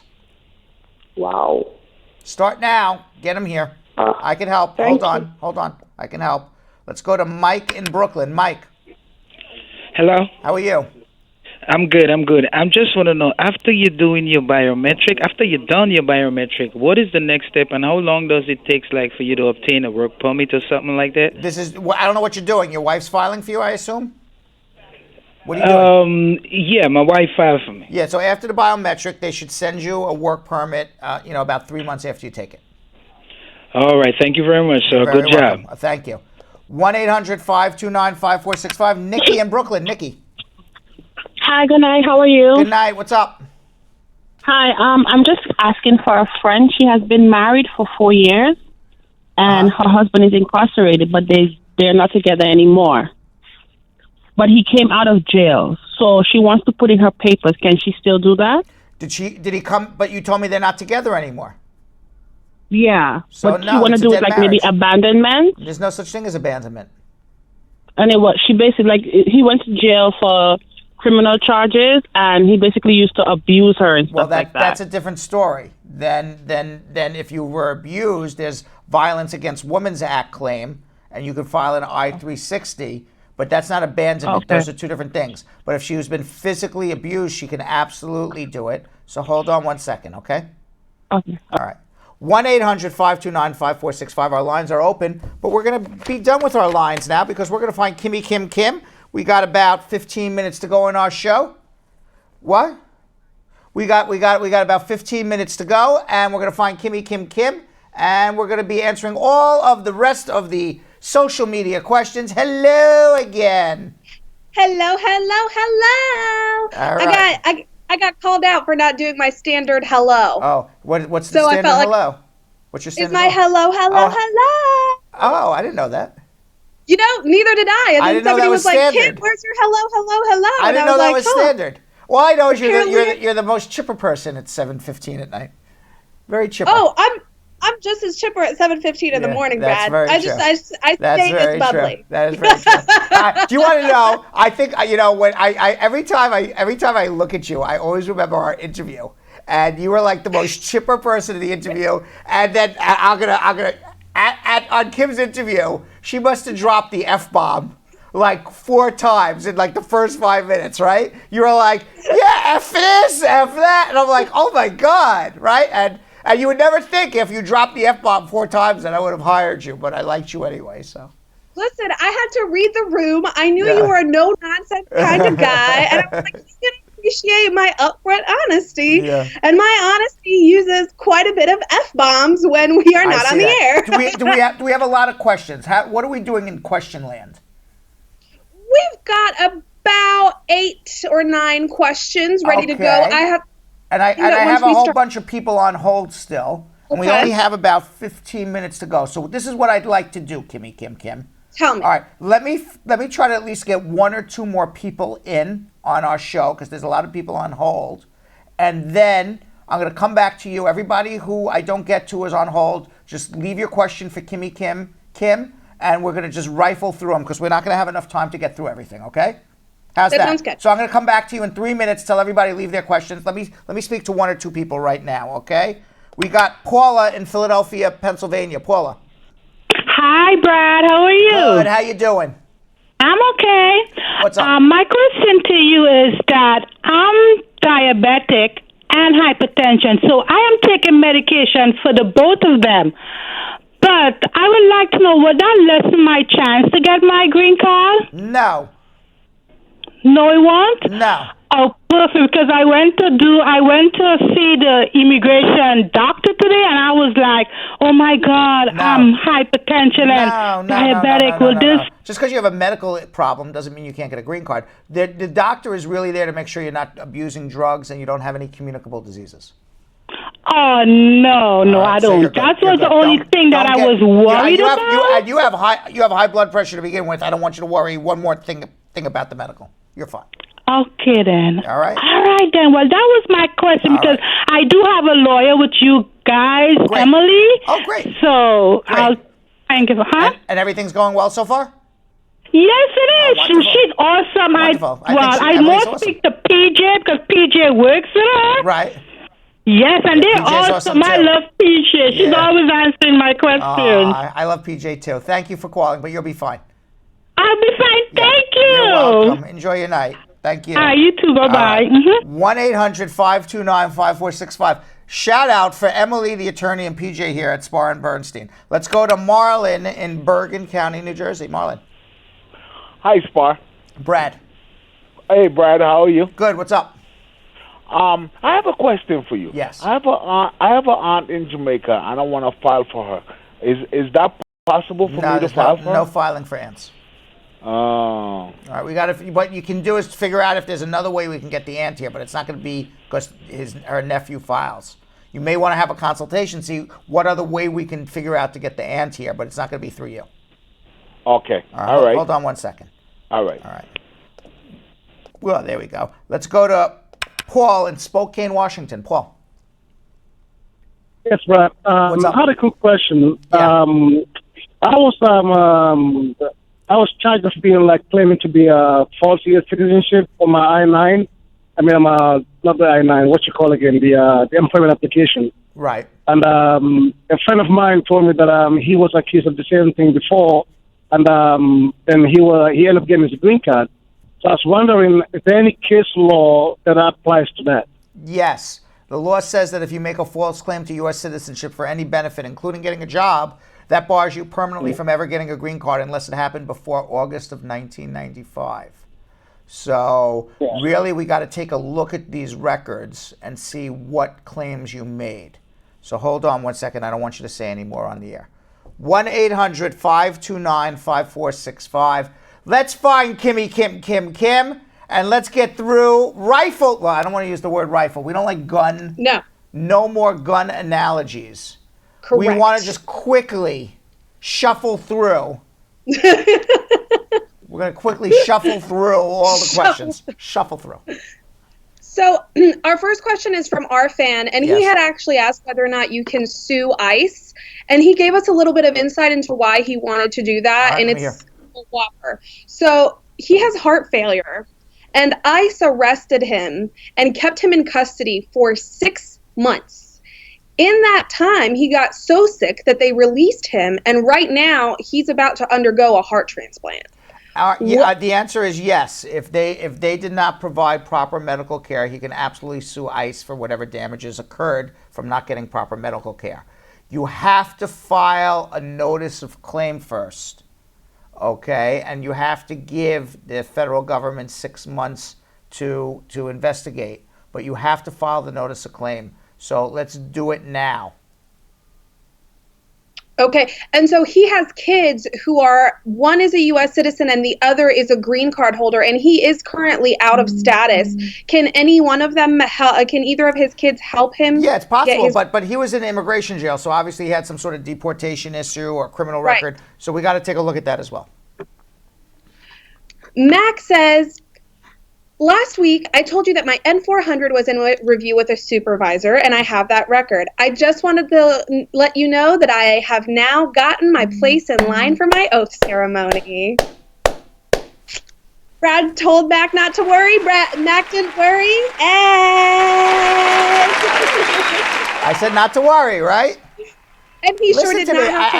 And if I told him to worry, and if I tell you to worry and do something, it's because you should be worrying and do something. And when I tell you go call a lawyer, I'm telling you go call me. When I'm telling you don't worry, everything will be fine, there it is. Everything will be fine. I'm usually right. Not always, but I'm usually right. No, and you know what? The thing that you said at the very beginning of this show is one of the things that I love the most about you. What? Share with your friends and family? That is my follow second Bradshaw favorite. Live? That's my third favorite thing you say. Right. We hope Donald Trump got what I don't know. What did I say? So you said that it seems like you have it covered. So I think you're good, but just in case something goes wrong, let me know. But it seems like you're good on your own for right now. Right. And that kind of honesty is what I think people trust. I think that I love the fact that you're going to be honest. Like, listen, you got this. Like, you don't need me. But that also means that if Brad is telling you, what the hell are you doing? You need an appointment. Exactly. Thank you, Kim.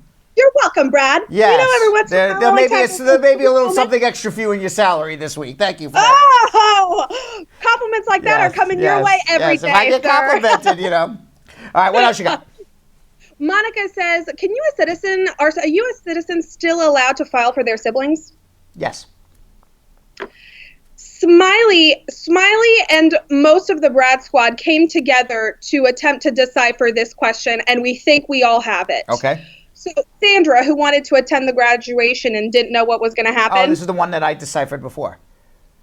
So everyone was saying this was the other theory. Okay. The other theory.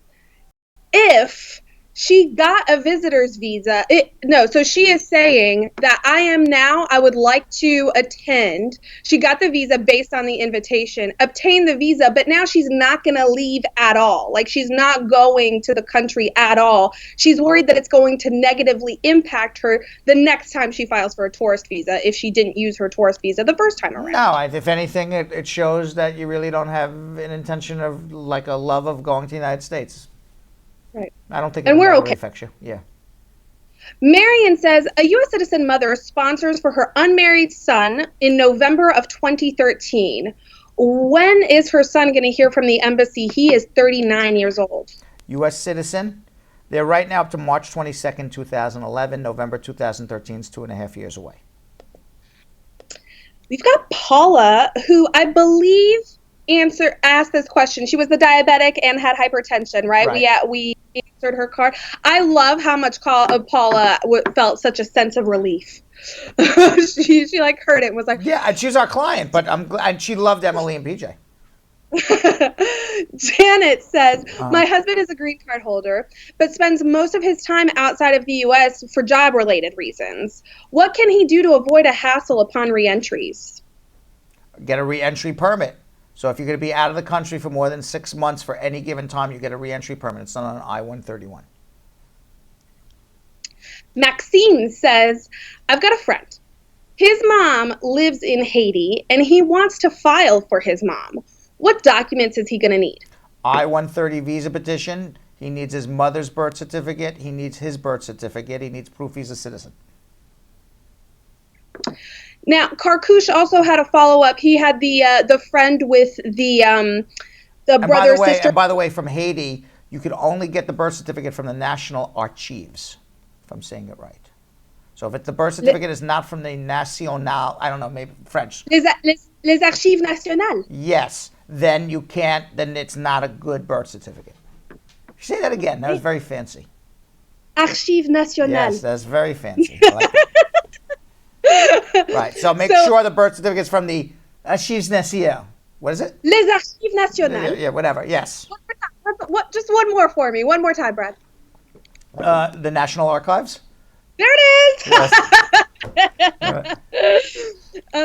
Yes. So we have another kind of follow-up question from Karkush.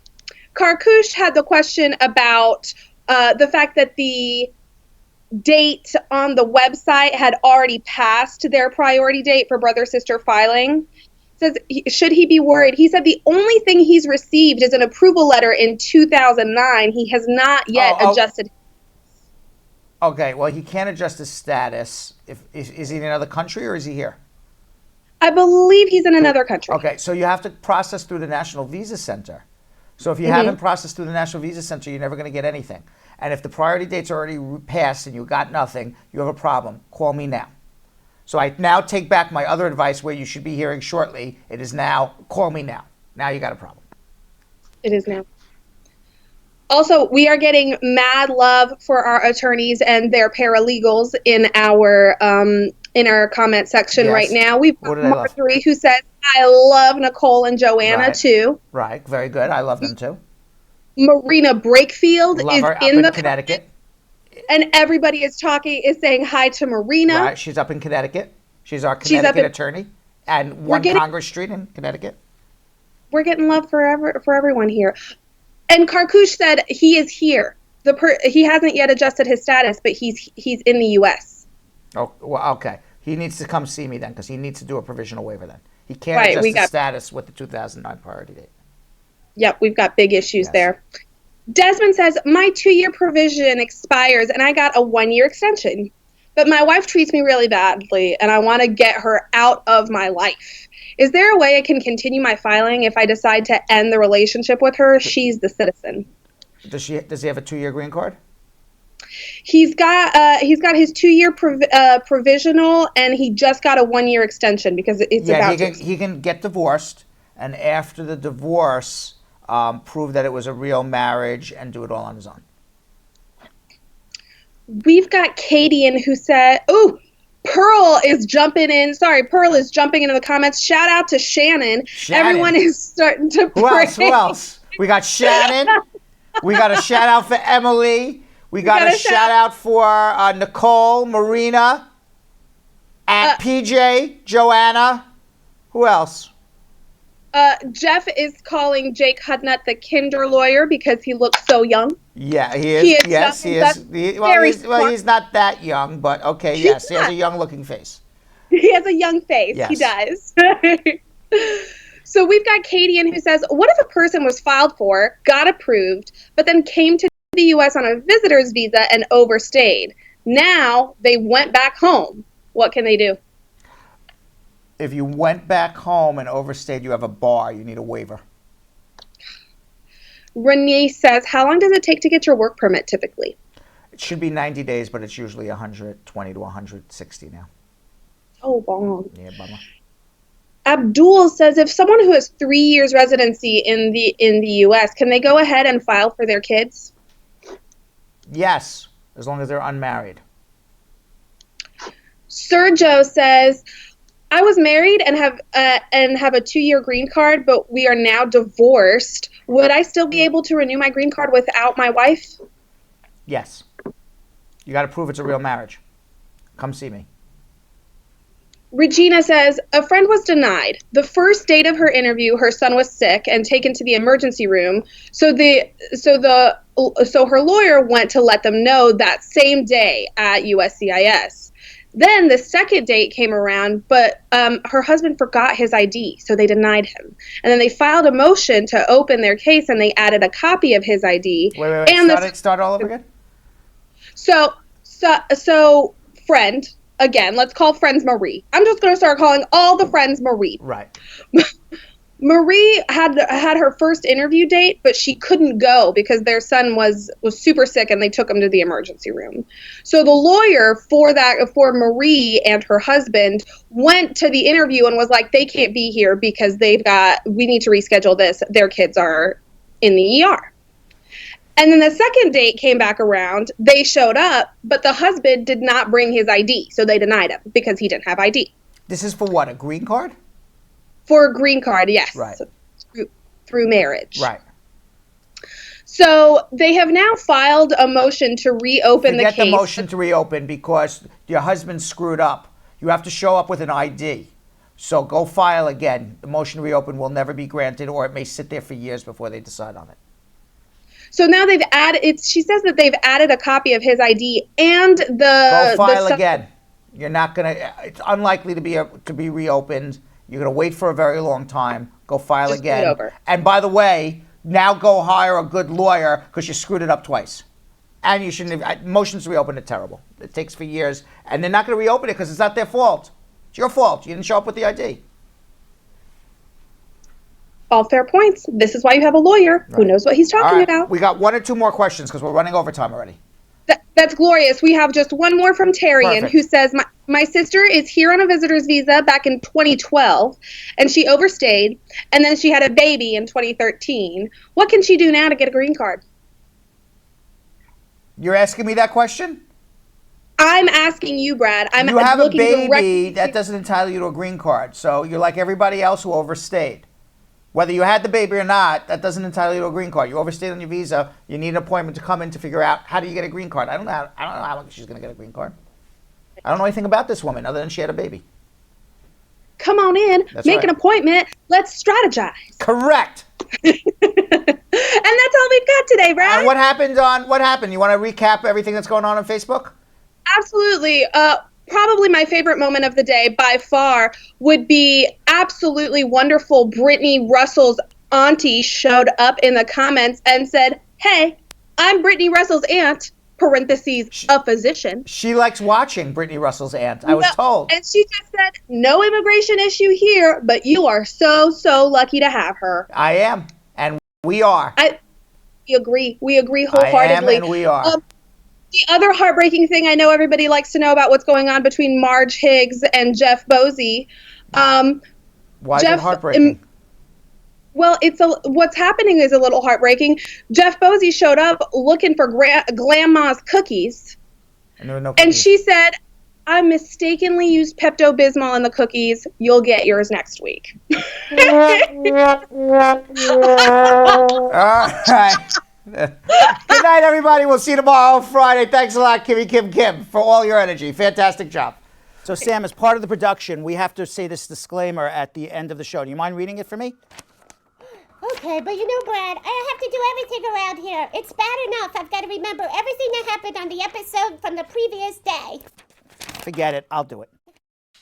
The proceeding was information only and not specific legal advice. Consult an attorney about your individual situation. Prior successful results do not guarantee a similar outcome in the future. To make an appointment with the Spar and Bernstein law firm located at 225 Broadway in New York City, call 1-800-529-5465. That's 1-800-529-5465. Easy to remember, 1-800-LAW-LINK. That's 1-800-LAWLINK. Once again, make a call to 1-800-529-5465. And of course, link up with the law offices of Spar and Bernstein, located at 225 Broadway on the 5th floor. If I were you out there, make the call, make the link, make the connection, make it Spar and Bernstein. 1-800-LAWLINK. That's 1-800-529-5465. And now, conveniently located in Hartford, Connecticut on 1 Congress Street. Visit us in Connecticut or in New York at 225 Broadway. That's 1-800-529-5465. 1-800-LAW-LINK. 1-800-529-5465.